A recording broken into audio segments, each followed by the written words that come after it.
જોધા ને મૂળુના જબરા જોમ. બાપુ આજ પણ જો વિશ્વાસ હોય તો મહાદેવ હોય તોય ભલે, દ્વારકા વાળો હોય કે કોઈ માતાજી હોય, જેને માનતો એ સનાતન સત્ય છે. વૈજ્ઞાનિકો ટોચ સુધી પહોંચી ગયા છે. એ છેલ્લે અને ઓલું કંઈક થાય ને તારે એમ કે હવે જે છે એ ગોડના કે ભગવાનના હાથમાં છે, હવે અમારા હાથની વાત નથી. ડોક્ટરો પણ એમ કે ઈ ત્યાં સુધી પૂગ્યા પછી અમુક વૈજ્ઞાનિકો અચરજ પામીને કહે છે કે એની જે રચના છે સાહેબ એ અદ્ભુત છે. અને ઘણા ખાલી એક આટો ફોરેન મારીને પાછા આવે તો ત્યાં એનું બધું બગડી ગયું છે. હમણાં એક જણો 6 મહિના ફોરેન રોકાઈ આવ્યો. એરપોર્ટ ઉતરીને બહાર નીકળીને આમ હેઠેથી ધૂળ જેવું લઈને હું કહીને કે અરે હિન્દુસ્તાનની માટી બગડી ગઈ છે. બાપા દેશી હાલ્યા જતા તો કોક એનો મગજ ગયો, પાહેજીને એક નાખી ટક્કર લઈ ગયો. આમ B12 ઘટતું હોય એક તો ટક્કર લઈ ગયો, આમ ટક્કર. પછી કીધું મને માર્યો ક્યાં? ઈ કે આની માટી બાટીની સુગંધ કાંઈ બગડી નથી ગઈ, તે હું કું ની હુકલ પોદળો છે, જરા હરખું જોતો જા. પેલા તું જો હરખું એમ, હા બગડી ધૂળ તું થઈ ગયો છો અટાણે. તાજા સુધરે ને ઈ પણ હું સારી વાત, જેટલી ભાષાઓ વધારે વધારે આવડે એ શીખો એ સારી વાત, પણ જે તાજા સુધરી જાય ને એ બહુ નડે છે. એટલે શ્રદ્ધાની વાત છે. એટલે કહું છું જોધા ને મૂળુના જબરા છે જોમ. સાહેબ સોમૈયા માણેક થઈ ગયા. સોમનાથ દાદો આ બાજુ દ્વારકા, આ બાજુ ગિરનાર, આ બાજુ ગીર, આપણો જે આ પટ્ટો છે આખું ભારત. આમ તો પણ તમને દ્વારકાધીશના જેટલા રાજાઓ છે, વાઘેર રાજાઓ, એ સામે બેહતા અને એમ કહેતા કે અમારો રાજા તો રણછોડ છે, અમે તો એના દીવાન છીએ. ભલા માણસ, જેમ મહારાણા પ્રતાપ કહેતા હું એકલિંગજીનો દીવાન છું મહાદેવનો, એવી રીતે સોમૈયા માણેક થઈ ગયા. દ્વારકા વાળાની વાત આવી એટલે શ્રદ્ધા જોજો તમે. સોમૈયા માણેક જાજા વર્ષો નથી ત્યાં, કદાચ 150-200 વર્ષ પહેલાની આ વાત છે. સોમૈયા માણેક બહુ રાજા થઈ ગયા દ્વારકાના, અને બહુ મહાન પ્રતાપી રાજા. અને એ મહાદેવ એટલે દ્વારકાધીશના એટલા બધા ભક્ત હતા. હે રણછોડ, હે દ્વારકા વાળા, હે રણછોડ, હે દ્વારકા વાળા, શ્વાસોશ્વાસ સ્મરણ કરે. અને એમાં એને પ્રતાપ, એનો એટલો બધો ભક્તિનો પ્રતાપ ને પ્રતાપી રાજાનો એની સુવાસ ફેલાણેલી. તો આ બાજુ કોઈક સૌરાષ્ટ્રમાંથી બીજે કોઈ ગામમાંથી કોઈ બેન દીકરીને પછી તેની માનતાઓ મંડી થવા સોમૈયા માણેકની. એટલે બેન દીકરીને સંતાન નહીં, લગ્ન ને 15-17 વર્ષ હોઈ ગયા અને સંતાન નહીં. અને મનમાં એને માનતા કરીને 11 મહિના પછી કેહુડાના ફૂલ જેવો દીકરાનો જન્મ થયો અને દીકરી રાજી થઈ ગઈ. 6 મહિનાનો દીકરો થયો એટલે જે માનતા કરી હતી માનતા કરવા માટે બે માણસને ગાડા ખેડૂને હારે લીધો. બનેલી ઘટના. અને 100 નાળિયેરની માનતા હતી. 100 નાળિયેરનો ગંજ ખેડકો ગાડામાં પોતાનો 6 મહિનાનો દીકરો ઘૂંઘવાટા કરતો, દૂધના ફીણ જેવો તેડી બે માણસ ગાડા ખેડો એ ગાડું હાંક્યું. દ્વારકાની બજારમાં આવીને ગાડું ઉભું રહ્યું. સોમૈયા માણેકની ખાંભી ક્યાં છે, સોમૈયા માણેકની ડેરી ક્યાં છે પૂછતા આવે છે કે કેમ? અમુક વૈદિકા હોય ને ઘણા, કોકે કીધું હળી કાઢીને આગળ આવીને પૂછ્યું કેમ, શું એનું કામ હતું? તો કે એની મેં માનતા કરી છે 100 નાળિયેર એના કપાળમાં ફોડવાના ખાંભીમાં. એટલે ઓલાન થયું ભારી ભેટમાં આવ્યો. હવે સોમૈયા માણેક હકીકતમાં જીવતા હતા એટલે એને શું કીધું કે હા વૈયા જાઓ, આગળ જાઓ, ત્યાં ડેલી છે, ત્યાં જ છે. એને માથામાં જ ફોડજો ન કરીને માનતા સડશે નહીં. એવું હોય ને ઘણાની એમને બહુ મજા આવે, ઘણા નડવામાં બહુ મજા આવે. પેલો વરસાદ થાય ને ધરતી માથે, પેલો વરસાદ આ સોસાયટીમાં બધા સંચાલન કરવા મિત્રોને પગ્યા લાગીને વિનંતી કરીને કહું તમે મહેનત કરી જાજો, હજી ઘણું સારું થાય. હા બાકી બળદ વેચાતા લ્યો તો બગાવ મફત આવે ભેળી, એની ચિંતા ન કરવી, છટકા ભરવાનું કામ જ કરે. હા એટલે એ કઈ વાંધો નહીં. પેલો વરસાદ ધરતીમાંથી થાય 8 દી થાય એટલે ઝીણી ઝીણી કૂપળું ફૂટે ધરતીમાં. ધ્રોગડ થી પાર્ટીમાં તમે હોય તો બિલ્ડરો કોઈ પણ ધંધો નોકરી કરતા હોય બધામાં એ તો આવે જ, કોઈ પણ ધંધામાં આવે. 8 દી થાય એટલે ઝીણી ધ્રોકડી થી લઈને વડલા સુધી બધા નવા પાન આવે, બધાને કૂપળા ફૂટે, બધાને કૂપળા ફૂટે, એકને ન ફૂટે. કોને? કેળડાને. એમાં વરસાદનો કાંઈ વાંક ખરો? બરાબર હેડું આને 2 કૂપળા 2 પાન આવત, એમ વરસાદનો વાંક જ નથી. એમ અમુક જઈડાના પેટના કોઈ દી કોળાય જ નહીં, એની ચિંતા ન કરવી. તમે તમારું કામ કરો, એ એનું કામ કરે. ગોવાળ ગાય દોતો હોય ને આંચળના મોઢિયા પાસે ઈંતળી ચોટી હોય અને લોહી પીતી હોય, ગોવાળ દૂધ દોવાનું શરૂ કરે તો ઈંતળીને દૂધ ભટકાય બાપુ, તો ઈંતળી ઉપર વહી જાય, ન્યા મંડે લોહી પીવા. નકર 2 ઘૂંટડા દૂધ ના લે તો ગોવાળ ના ન પડે, પણ અમુક જન્મમાં જ લોહી પીવા હોય. એને તમે દૂધ પીવરાવો, અમૃત પીવરાવો, એને મજા જ ન આવે હાવ. હા એટલે એ વાત છે. એટલે કહેવાનો અર્થ વાળો ઈ છે, એને મજા આવી કે આના કપાળમાં જ ફોડવાના 100 નાળિયેર એમ. અને એને હળી કાઢી પાછો ન્યાય ઉઈ ગયો. હે સોમૈયા તોજી માનતા, સોમૈયા તારી માનતા આવી, ફોડ અણે મઠ્ઠો દેવજા દીકરા, કે દેવનો દીકરો થઈ ગયો તો ફોડાય માથું એમ. હવે પણ આ તો સોમૈયો માણેક મારો દ્વારકા વાળો મારો ઠાકર છે ઈ એના કામ ઉકેલ છે, મારે થોડી ચિંતા કરવાની હોય. બનેલી ઘટના છે અને બાઈને ખબર પડી કે હાય હાય આ તો જીવતા છે અને મારાથી માનતા થઈ ગયા, આંખમાંથી આહુડા પડી ગયા. પાલું પાથરીને કીધું બાપુ માફ કરજો, મને એમ કે તમારો પાળ્યો હોય છે એટલે 100 નાળિયેર માથામાં, હવે હું અહીંયા વધેરી નાખું તમારા ચરણમાં પાણો રાખીને. અરે ના ના ના ના ના ના, મુજી ધી હલિયત હલિયત, મુજી ધી હલિયત. માથેથી પાઘડી ઉતારી અને ઈ રણછોડ રાયનો દ્વારકાધીશનો જેને કહેવાય પરમ ઉપાસક સોમયો માણેક ઉભો રહ્યો. 200 વર્ષ આ વાતની હજી નથી થયા.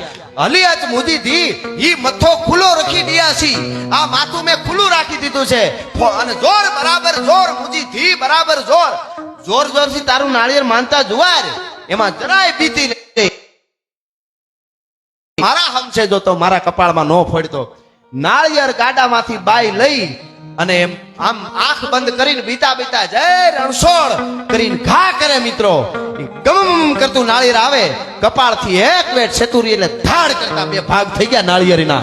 એક નાળિયેર 5 તબરાને તો આખેરના ફલાએ તોડ્યો તો યોમ અંધેરો પરવાને ઓખો નતા, દ્વારકાના દેવનો તો હાથ જ નો થાય.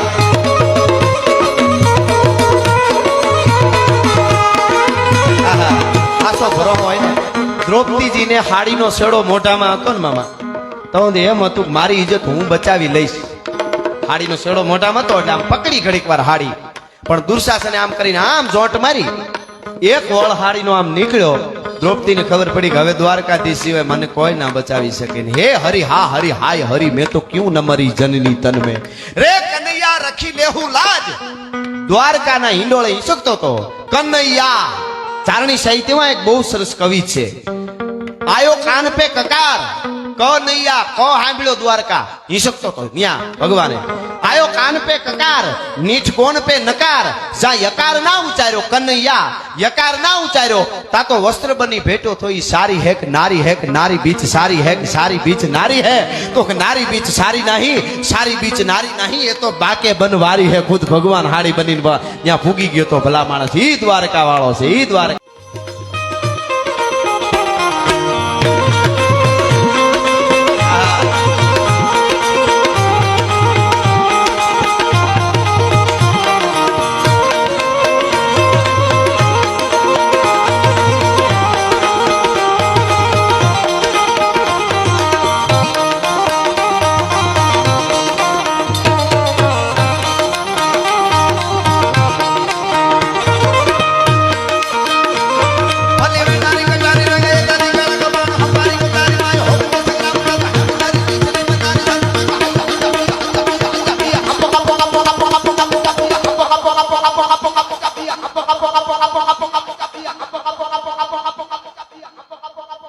પાકિસ્તાન ને કાપો કાપો કાપો કાપો, પાકિસ્તાન ને કાપો કાપો કાપો કાપો, પાકિસ્તાન ને કાપો કાપો કાપો કાપો, પાકિસ્તાન ને કાપો. હવે વધારે મારે નથી કઈ કેવું, પણ આપણને એમ હતું મોદી સાહેબ એના માટે શું કરશે, હુમલો કરશે કે એટેક કરાવશે.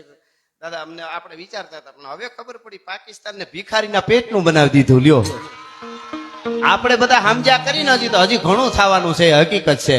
અને એ આપણી વડ છે જ નહીં, વડ વગર કોઈ દી ધીંગાણા ન હોય. એ વાત એટલી જ હકીકત છે. ભટકાવું તો એવા રે ભટકાવું કે વડ હોય તો નકર તરી જાવું, અમુક નવરાજ હોય, આપણે વખત ન હોય પાછું. એટલે આવા ઘણા બધા ગીતો ગાય હગાય, પણ જેના માટે મને ફરમાઈશ આવી છે ઘણી બધી એના. અને ખૂબ આજે આ વખતે દ્વારકામાં જેટલા યાત્રાળુ બાપુ આવ્યા મામા, એ વધારેમાં વધારે કોઈ ગીત ગવાણું હોય બધા ગીતોમાં તો આ ઓખો વાળું ગીત ગવાણું છે દ્વારકામાં. હોળી ધૂળેટીમાં જે ગવાણું હતું ઈ એટલે અરે ઓખો તો દુનિયાથી નોખો કહેવાય, દ્વારકાના દેવની તો વાત જ નો થાય.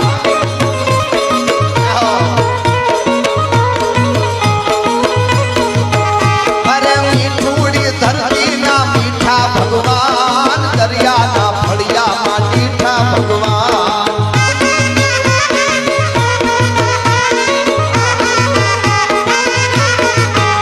અરે ઓખો તો દુનિયાથી નોખો કહેવાય, મારા દ્વારકાના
ભગવાન સીતારામ સીતારામ. હા બાપુ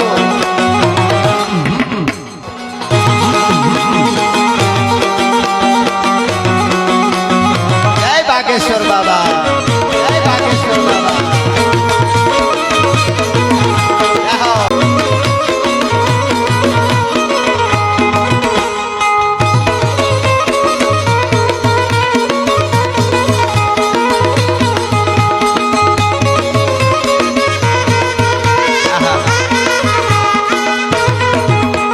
ભાગ્યશાળી ચારણનો ભીમરાણા ને દેહુર ગાંગડિયાનો ડોલરિયો દે અવતાર ચક્રીના મોગલ દનાય દ્વારકાના દેવની તો વાત જ ન થાય.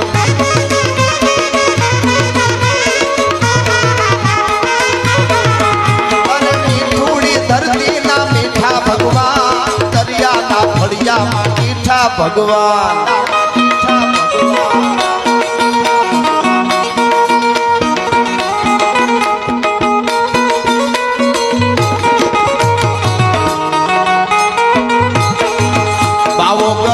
ગિરનાર થી આવ્યો બાવલીએ ભજન કર્યું બાવે ભજન કર્યું. બાવો ગઢ ગિરનાર થી આવ્યો બાવલીએ ભજન કર્યું બાવે ભજન કર્યું. હા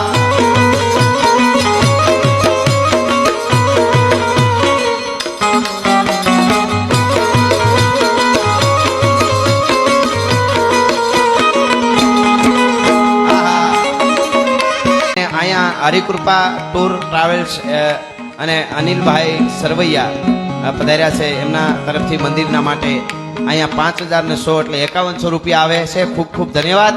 અને આપણું ગૌરવ એવા આપણા પૂનમબેન માડમ જામનગર સાંસદ એમનો પણ સરસ શુભેચ્છા સંદેશ પણ અહીંયા આવ્યો છે અને આપણે વધાવી છીએ.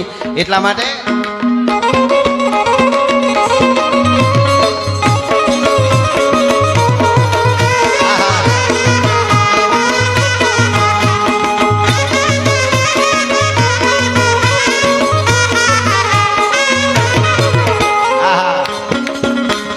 ચોથાને મૂળ